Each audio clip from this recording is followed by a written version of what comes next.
And the House comes to order. I'll hear from the member for Gilmore. My question is to the Treasurer. How is the Albanese Labor government addressing cost of living pressures and inflation, and what approaches has the government rejected? The call to the Treasurer. Thanks very much, Mr Speaker, and thank you to the member for Gilmore for asking a question that those opposite dare not ask. They never ask us about cost of living pressures in the economy.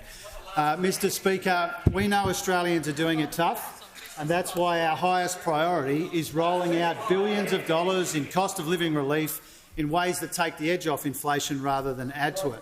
Now, we are making welcome progress in the fight against inflation, but we know that people are still under pressure. Higher interest rates, which began rising before the election, are putting people under pressure and slowing our economy substantially. Wednesday's national accounts are likely to show the combined impact of higher interest rates as well as all of this global uncertainty on our own economy.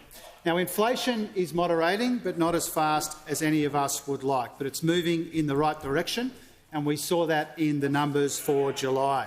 And the numbers in July showed monthly CPI has come down to 4.9% from 5.4%. And the quarterly numbers have also shown inflation moderating. Now, what those opposite don't want people to know, Mr Speaker, is that quarterly CPI, the highest it was 2.1% in March last year before the last election. And now it's less than half of that, 0.8%. So our economic plan is all about addressing inflationary pressures, and it's working, and we saw that in the inflation numbers for July. But there were two numbers, Mr Speaker, which were particularly interesting in the monthly inflation data. One number was 6, the other number was 19.2.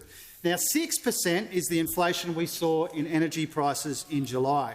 19.2% is the inflation we would have seen in energy prices if those opposite had their way and we weren't helping people doing it tough. It was right there in black and white from the ABS, and they said, and I quote, "This is the ABS," and I quote, "If we exclude the impact of rebates from the July 2023 figures, electricity prices would have recorded a monthly increase of 19.2%.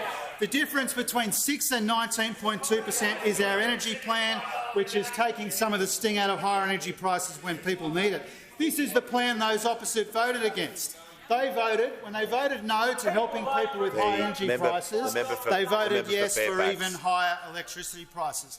This is the price those opposite would have Australians pay for always saying no to everything, even voting no to help with people's electricity bills. No wonder they don't ask us about inflation anymore, Mr Speaker. No wonder the Shadow Treasurer doesn't get a question.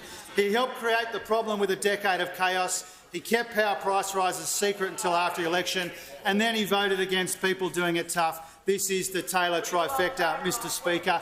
This is the mess that we were left with. We take responsibility for cleaning it up. We are working for Australia, and our inflation plan is working as